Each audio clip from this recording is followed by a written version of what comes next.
Today I want to talk with you about Doppler effect, and I will start with the Doppler effect of sound, which many of you perhaps remember from your high school physics. If a source of sound moves towards you, or if you move towards a source of sound, you hear an increase in the pitch. And if you move away from each other, you hear a decrease of a pitch. Let this be the transmitter of sound, and this is the receiver of sound. Could be you, your ears. And suppose this is the velocity of the transmitter, and this is the velocity of the receiver. And v should be larger than 0 if the velocity is in this direction, and in the equations what follow, smaller than 0, it is in this direction. The frequency that the receiver will experience, will hear, if you like that word, that frequency I call f prime, and f is the frequency as it is transmitted by the transmitter. And that f prime is f times the speed of sound minus v receiver divided by the speed of sound minus v of the transmitter. So this is known as the Doppler shift equation. If you have volume 1 of John Coley, you can look it up there as well. Suppose you are not moving at all, you're sitting still, so v receiver is 0. But I move towards you with 1 meter per second. If I move towards you, then f prime will be larger than f. If I move away from you with 1 meter per second, then f prime will be smaller than f. The speed of sound is 340 meters per second. So if f, which is the frequency that I will produce, is 4,000 hertz, then if I move to you with 1 meter per second, which I'm going to try to do, then the frequency that you will experience is about 4,012 hertz. It's up by 0.3%, which is that ratio 1 divided by 340.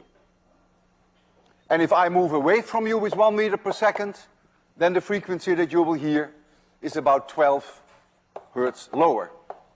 So you hear a lower pitch, about 0.3% lower. I have here a tuning fork. Tuning fork is 4,000 hertz. I will bang it, and I will try to move my hand towards you, 1 meter per second roughly, that's what I calculated it roughly is. Move it away from you, towards you, away from you, as long as the sound lasts. You will hear the pitch change from 4,012 to 3,988. Very noticeable.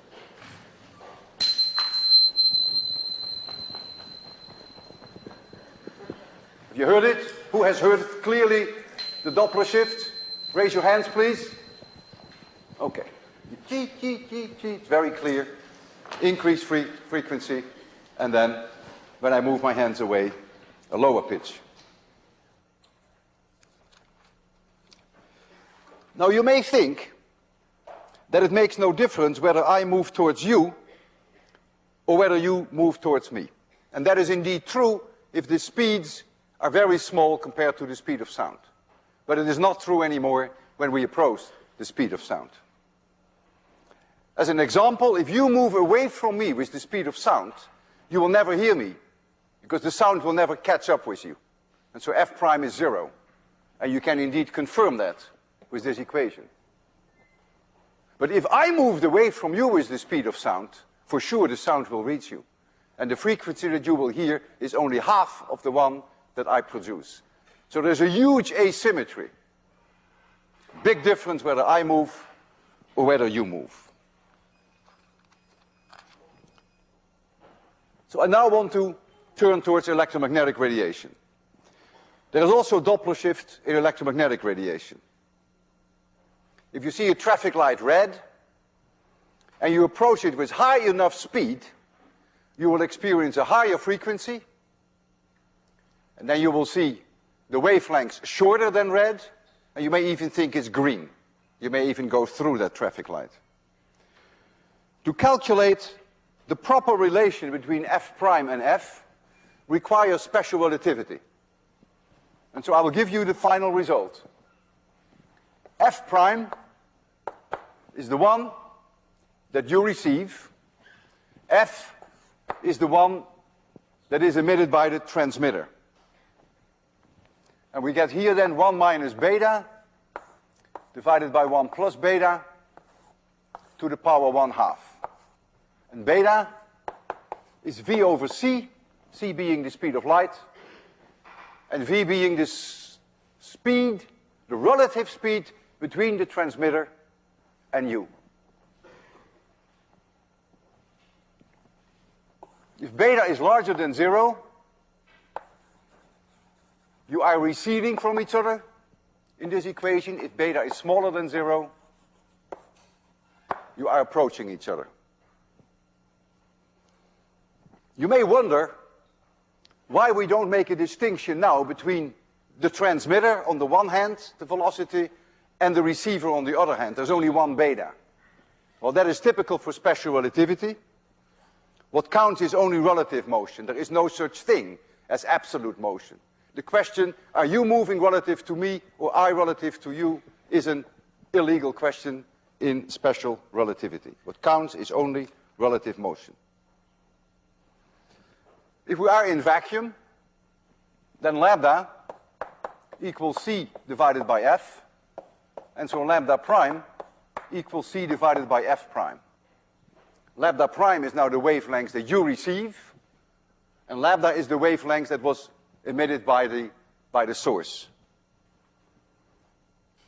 So I can substitute in here, in this f, c divided by lambda, which is more commonly done. So this Doppler shift equation for electromagnetic radiation is more common given in terms of lambda. But of course the two are identical. And then you get now 1 plus beta upstairs divided by 1 minus beta to the power 1/2.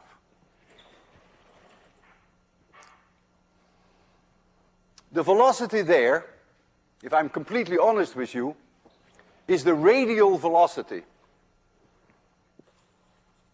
If you are here, and here is the source of emission, and if the relative velocity between the two of you were this, then it is this component, this angle is theta, this component which is v cosine theta, which we call the radial velocity, that is really the velocity which is in that equation.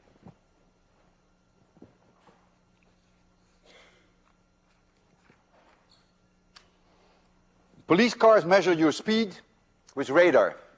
They reflect the radar of your car, and they measure the change in frequency as the radar is reflected. That gives a Doppler shift because of your speed, and that's the way they determine the speed of your car to a very high degree of accuracy. You can imagine that in astronomy, Doppler shift plays a key role because we can measure the radial velocities of stars relative to us. Most stellar spectra show discrete frequencies, discrete wavelengths, which result from atoms and molecules in the atmosphere of the stars. Last lecture I showed you with your own gratings a neon light source, and I convinced you that there were discrete frequencies and discrete wavelengths emitted by the neon.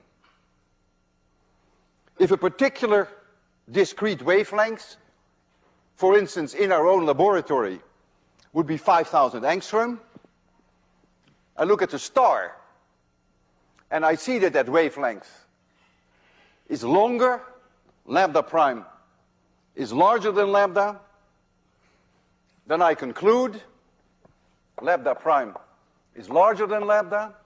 That means the wavelength, the way I observe it, is shifted towards longer wavelengths, is shifted in the direction of the red, and we call that redshift. It means that we are receding from each other. If, however, I measure lambda prime to be smaller than lambda, so lambda prime smaller than lambda. We call that blue shift in astronomy, and it means that we are approaching each other. And so we make reference to the direction in the spectrum where the lines are moving. I can give you a simple example. I looked up for the star Delta Leporis what the redshift is. There is a line that most stars show in their spectrum, which is due to calcium. It even has a particular name. I think it's called the calcium K line, but that's not so important, the name. In our own laboratory, lambda is known to a high degree of accuracy, is 3933.664 angstroms. We look at the star and we recognize without a doubt that that's due to calcium in the atmosphere of the star, and we find that lambda prime is 1.298 angstroms higher than lambda. So lambda prime is larger than lambda. So there is redshift, and so we are receding from each other. I go to that equation, I substitute lambda prime and lambda in there, and I find that beta equals plus 3.3 times 10 to the minus 4. The plus for beta indeed confirms that we are receding, that our relative velocity is away from each other. And I find, therefore, that the radial velocity, I stretch it as the radial component of our velocity, is then beta times c, and that turns out to be approximately 99 kilometers per second. So I have measured now the relative velocity, radial velocity between the star and me, and the question whether the star is moving away from me or I move away from the star is an irrelevant question. It is always the relative velocity that matters. How can I measure the wavelength shifts so accurately that we can see the difference of 1.3 angstroms out of 4,000? The way that it's done is that you observe the starlight and you make a spectrum, and at the same time you make a spectrum of light sources in the laboratory with well-known and well-calibrated wavelengths. Suppose there was some neon in the atmosphere of a star, then you could compare the neon light the way we looked at it last lecture. You could compare it with the wavelengths that you see from the star, and you can see very, very small shifts. You make a relative measurement. So you need spectrometers with very high spectral resolution. So there was a big industry in the early 20th century to measure these relative velocities of stars, and their speeds were typically 100, 200 kilometers per second, not unlike the star that I just calculated for you. Some of those stars, relative to us, are approaching, other stars are receding in our galaxy. But it was Slipher in the 1920s who observed the redshift of some nebulae which were believed at the time to be in our own galaxy, and he found that they had a very high velocity of up to 1,500 kilometers per second, and they were always moving away from us. And it was found shortly after that that these nebulae were not in our own galaxy, but that they were galaxies in their own right. So they were collections of about 10 billion stars, just like our own galaxy. And so when you take a spectrum of those galaxies, then of course you get the average of millions and millions of stars, but that still would allow you then to calculate the redshift, the average redshift of the galaxy, and therefore its velocity. And Hubble, the famous astronomer after which the Hubble Space Telescope is named, and Hugh Mason made a very courageous attempt to measure also the distance to these galaxies. They knew the velocities, that was easy because they knew the redshifts. The distance determinations in astronomy is a can of worms, and I will spare you the details about the distance determinations.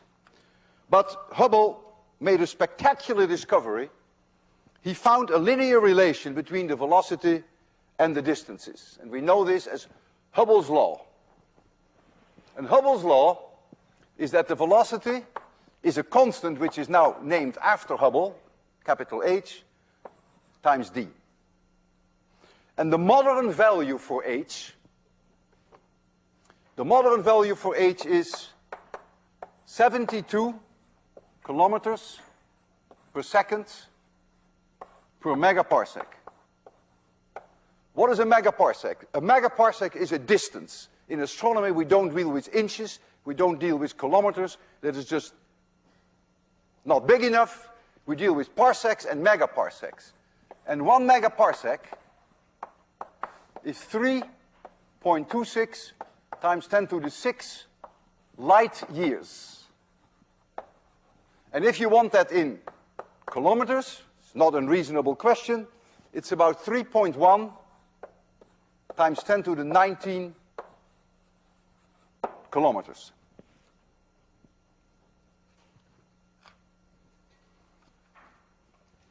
So I could calculate for a specific galaxy that I have in mind, I can calculate the distance if I know the redshift. I have a particular galaxy in mind for which lambda prime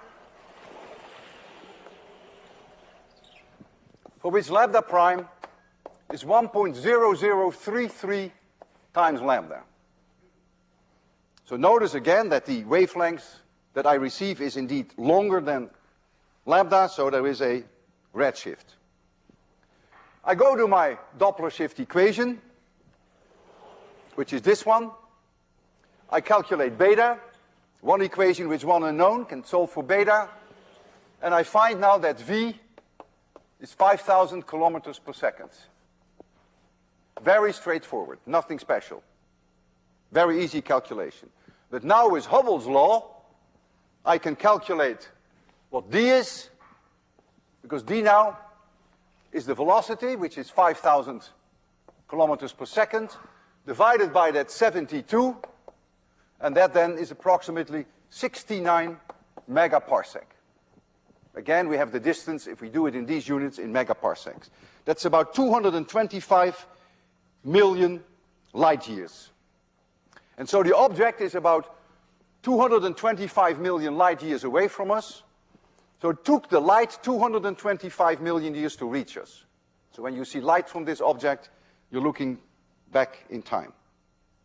And if you have a galaxy which is twice as far away as this one, then the velocity would be twice as high. And they're always receding relative to us. I'd like to show you now some spectra of 3 galaxies.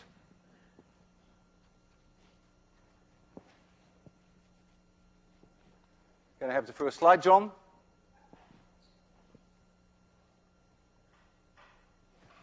All right, you see here a galaxy, and here you see the spectrum of that galaxy. That may not be very impressive to you. The lines that have been recognized to be due to calcium K and calcium 8 are these 2 dark lines. Some of you may not even be able to see them. And this is the comparison spectra taken in the laboratory.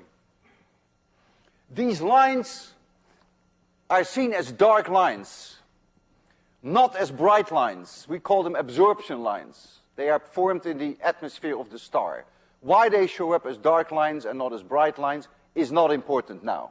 I don't want to go into that. That's too much astronomy. But they are lines, and that's what counts.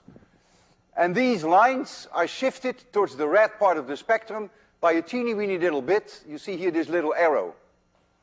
And the conclusion then is that in this case, the velocity of that galaxy is 720 miles per second, which translates into 1150 kilometers per second. And so that brings this object, if you believe the modern value for Hubble constant, at about 16 megaparsec. This galaxy is substantially farther away. No surprise that it therefore also looks smaller in size. And notice that here the lines have shifted, these lines have shifted substantially further. And if I did my homework, using the velocity that they claim, which they can do with high degree of accuracy because you can calculate lambda prime divided by lambda, those measurements can be made with enormous accuracy, I find that this object is about 305 megaparsecs away from us, so it's about 20 times further away than this object. So the speed is also about 20 times higher, of course, because there's a linear relationship. And if you look at this one, which is even further away, then notice that these lines have shifted even more. The next slide shows you what I would call Hubble diagram. It was kindly sent to me by Wendy Friedman and her co-workers. Wendy is the leader of a large team of scientists who are making observations with the Hubble Space Telescope. You see here distance, and you see here velocity in the units that we use in class, kilometers per second. Forget this part, that's not so important. But you see the incredible linear relationship, and Wendy concluded that Hubble's constant is around 72. It could be a little lower, it could be a little higher. She goes out all the way to 400 megaparsecs with associated velocities of about 26,000 kilometers per second. That's about 9% of the speed of light. So beta is about 1/10. So for this object, lambda prime divided by lambda would be about 1.1. There's a 10% shift in the wavelengths. Hubble, who published his data in the 20s, his whole data set, when he concluded that there was a linear relation, had only objects with velocities less than 1100 kilometers per second. And 1100 kilometers per second is this point here. So Hubble had only points, there are not even any in Wendy's diagram, which are here. And he concluded courageously that there was this linear relationship. And you see it has stood the acid test. We still believe it is linear. The only difference was that Hubble's distances were very different from what we believe today. They were about 7 times smaller. So Hubble constant was different for him, but the linear relationship was there. Okay, that's enough for this slide. So now comes a $64 question. Why do all galaxies which are far away, why do they move away from us? Well, I can suggest a very simple picture to you. We are at the center of the universe, and there was a huge explosion a long time ago. We refer to that explosion as the Big Bang. And since we are at the center where the explosion occurred, the galaxies which obtained the largest speed in the explosion are now the farthest away from us. Now assume that this explosion is the correct idea. Assume that there was a Big Bang. Then I can ask the question, now when did it occur? I can now turn the clock back, and I can do the following. I can take two objects which are a distance d apart today, but they were together when the universe was born at the Big Bang. And let's assume that they have been going away from each other always with the same velocity. Let's assume that now for simplicity. So if they always went away with the same velocity from each other, then the distance that they are now today is their velocity times the time t, which is then the age of the universe. But we also know, it's Hubble's law, that the velocity v is h times d. And we assume that these velocities are the same now for simplicity. You multiply these two equations with each other, and you find immediately that the age of the universe is 1 over h. And that indeed has the unit of time. If you take h, the one that we believe in nowadays, and you calculate 1 over h, and you work in MKS units, you'll find that th is about 14 billion years. I'll first give it to you in seconds. It's about 4.3 times 10 to the 17 seconds. And that is about 14 billion years. So with this picture in mind, the universe would be about 14 billion years old, but because of the gravitational attraction of these galaxies, they attract each other, you may expect that the speed of the galaxies was larger in the past, and therefore the speed that we assume that the speed doesn't change is not quite accurate, and so maybe the universe is a little younger, maybe 12 billion years or so. We know from theoretical calculations that the oldest stars in our own galaxy are about 10 billion years old. Therefore, the universe cannot be younger than 10 billion years. And there's general consensus in the community that our universe is probably 12 to 14 billion years old. Now, the whole issue of this deceleration that I mentioned, as the galaxies moved away from each other, is at the heart of research in cosmology.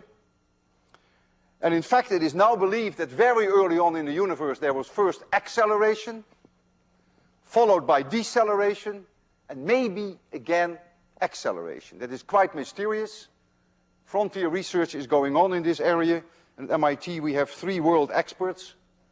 Professors Alan Guth, who have made major contributions to this concept, cosmology. We have Ed Bertschinger, and we have Scott Burles. If we take Hubble's law at face value, I can calculate how far the edge of our visible universe is, which is the horizon. We call that the horizon. I can calculate what the maximum distance is that we can look. The maximum can be found by making the velocity c, so that the galaxies are moving. We are moving away from the galaxies are moving away from us, with the speed of light. And so you would find then that the d max is c divided by h. And that is a distance. And you will find then, no surprise, if you use the model number, that that distance is 14 billion light years. We can never see beyond that, because if v equals c, then beta becomes 1. And if beta becomes 1, lambda prime becomes infinitely large. You have an infinite amount of redshift. And f prime becomes 0. So the electromagnetic radiation has no frequency anymore. And so there's no energy anymore in the photons. So that is then the edge of our universe, of our visible universe. You can never see beyond that. So now comes a reasonable question. How far have we been able to see into the universe? And to my knowledge, the record holder is a galaxy for which lambda prime over lambda is 7.56. Was published only 2 months ago. 7.56. Now, at such very large values of redshift, general relativity becomes very important. And the equation that we derived here was derived with special relativity. And so with very high values of redshift, like lambda prime over lambda 7.56, you cannot reliably calculate the velocities using that equation. And so you cannot use that velocity then and shove it into Hubble's law and find the distance. But there is no question that that object is probably at a distance of something like 13 billion light years. Very, very far away from us, near the edge of our universe.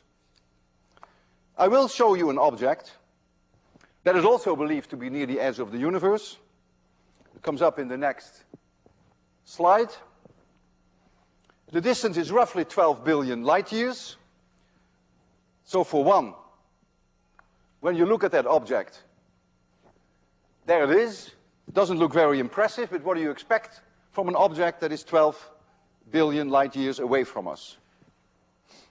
It's a quasar, which is a very peculiar galaxy. It emits emission lines. The spectra do not show these dark lines that I showed you earlier, but they actually have emission lines.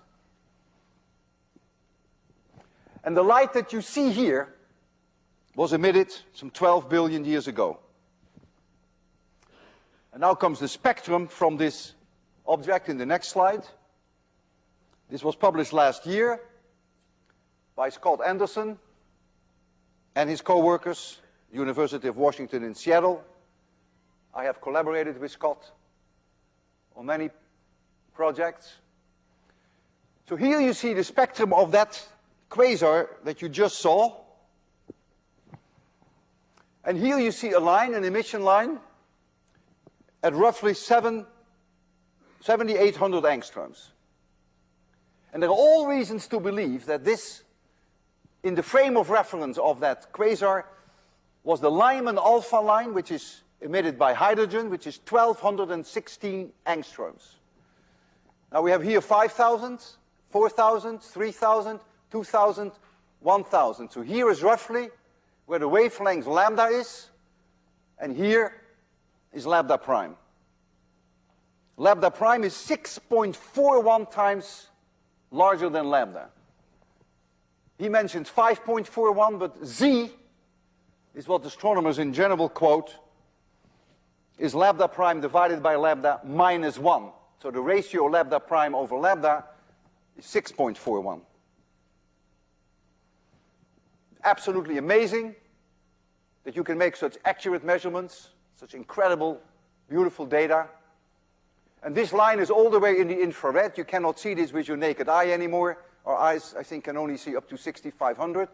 So the 1216 line was in the UV, shifts all the way into the infrared, and this allows astronomers then to measure the value lambda prime over lambda, and there is little doubt that this object is also near the edge of our visible universe.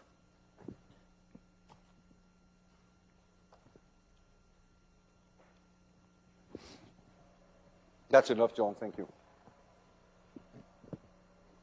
I'd like to return to the Big Bang, to the explosion, some 12 or 15 billion years ago. And I'd like to raise the question, are we at the center of that explosion? Are we really at the center of our universe? That cannot be, of course. It's an incredible arrogance. It would be too egocentric. I know that we all think very highly of ourselves, but this cannot be. We are nothing in the framework of the total universe, so we cannot possibly be at the center. So how do we reconcile this now with what we observe? Imagine that you were a raisin in a raisin bread. Quite a promotion from a human being to a raisin in a raisin bread. And I put you in an oven. And the raisin bread, the dough is going to expand. All raisins will see other raisins move away from each other. And the larger the distance to your raisins, the larger the speed will be. And each raisin will think that they are very special. Suppose here, this is you, one raisin, and here's another raisin, and here's another raisin. After a certain amount of time, all distances have doubled. So this one is here, and this one is here. So you can immediately see that when you look at this one, that its velocity is substantially lower than this one. If it's twice as far away, you will see twice as high a speed. But this raisin will look at this one, and it will also conclude that this raisin, relative to this one, has a higher velocity than this raisin has relative to this one. So all of them will think that they are special, and you as a raisin would come up with Hubble's law. You would conclude that the velocity of your other raisins are linearly proportional to the distance. There is an analogy which is even nicer than raisin bread, and that analogy is with flatlanders. A flatlander is someone who lives on a two-dimensional world. He happens to live on the surface of a balloon. And light travels only along the surface of the balloon. So the two-dimensional world is curved in the third dimension, but the flatlanders cannot see in the third dimension. They can only see the second dimension. So here you have such a world. So here are the galaxies, flat world, and the universe is curved in the third dimension, which these flatlanders cannot see. And when you blow this balloon up, the galaxies move away from each other, and the farther the galaxies are away from each other, the higher the velocity.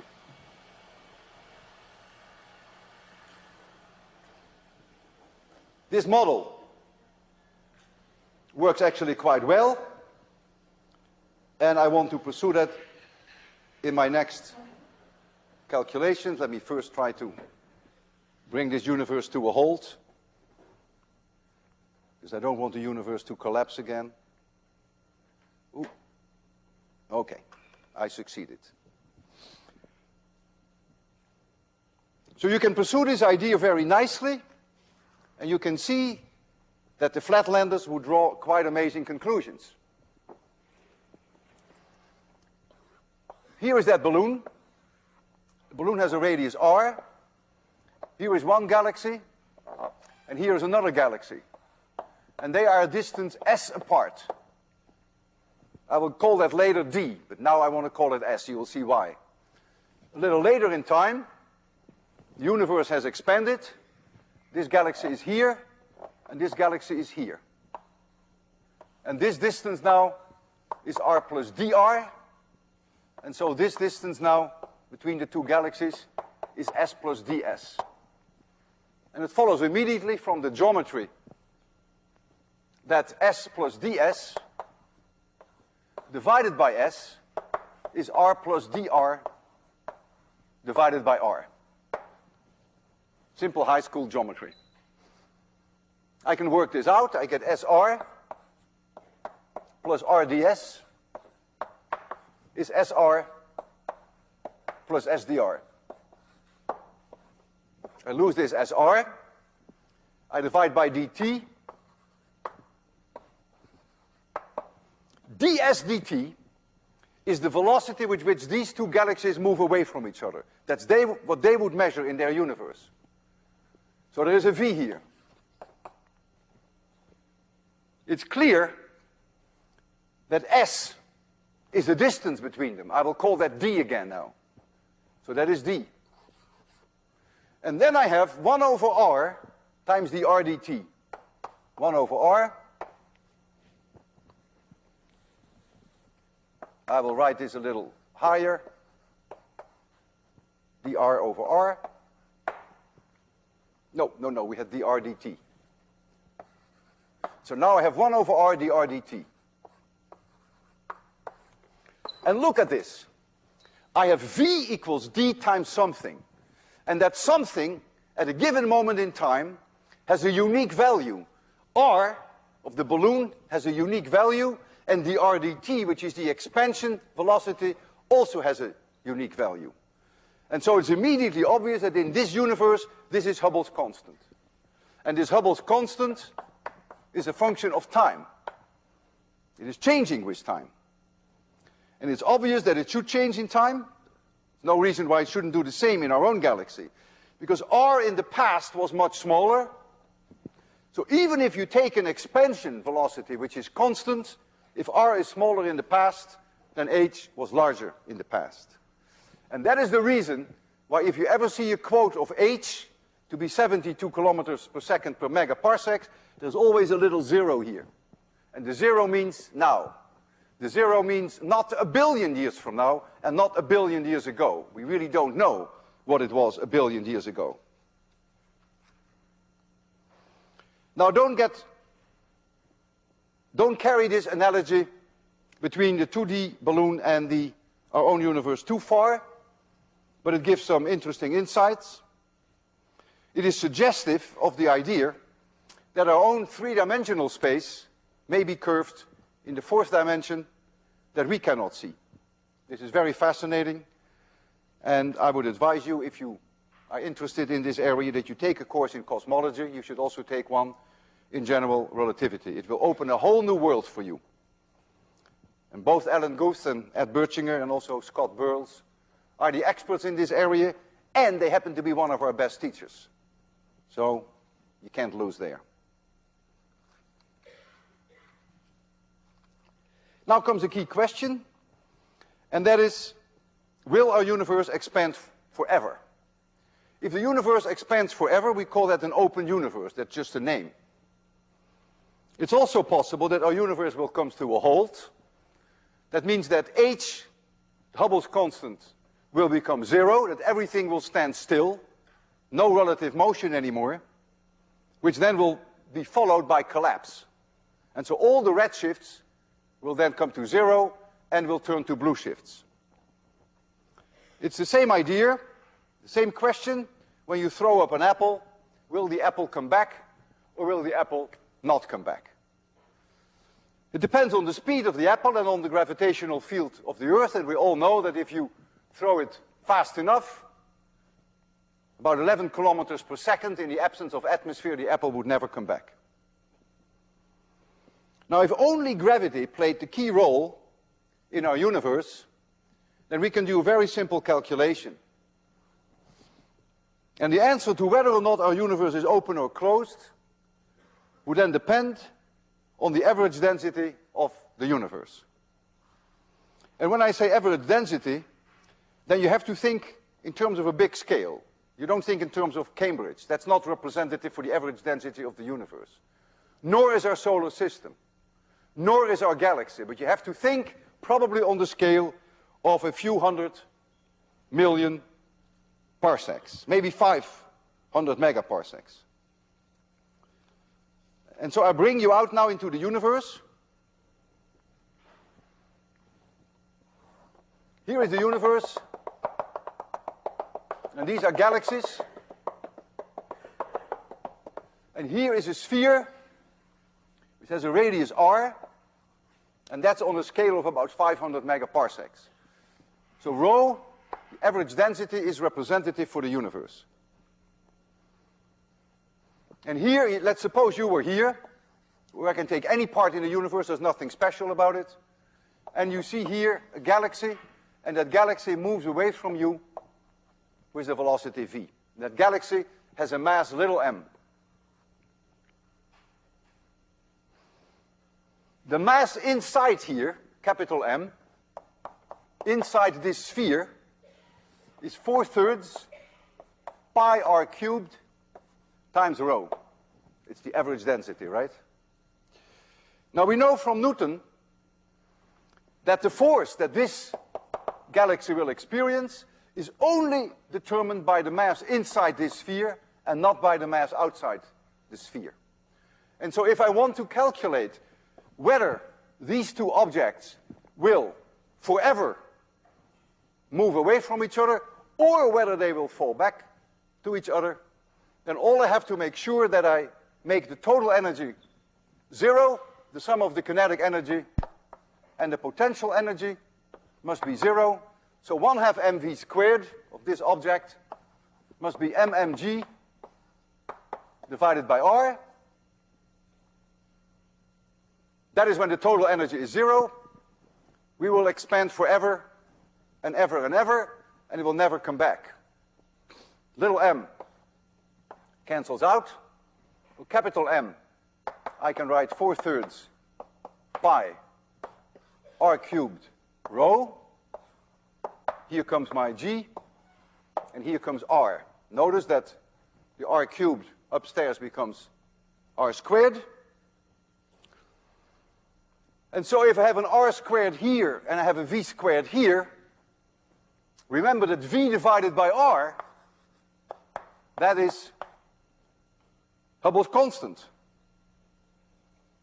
Because r is d, it's the distance between us and the galaxy.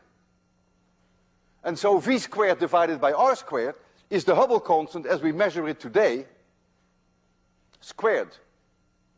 And so you'll find then, from this simple result, that rho, as it should be today, that's why I put a little 0 there, is 3 divided by 8 pi.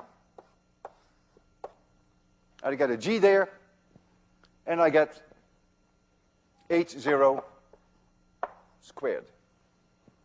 And so this tells me that if the density, the average density of our universe, is larger than this value, then our universe will come to a halt and will collapse. And we can calculate that value, because we know H0, we think we know G, and so you will find then, I'll write it down here, that rho 0 is about 10 to the minus 26 kilograms per cubic meter.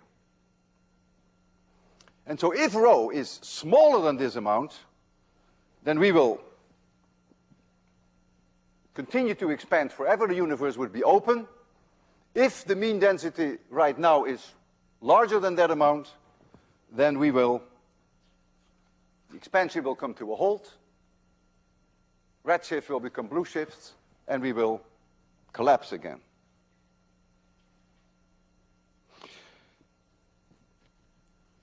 The matter here, this matter density, doesn't have to be tomatoes or potatoes. It could be electromagnetic radiation, because according to Einstein, E equals mc squared, so any form of energy represents mass.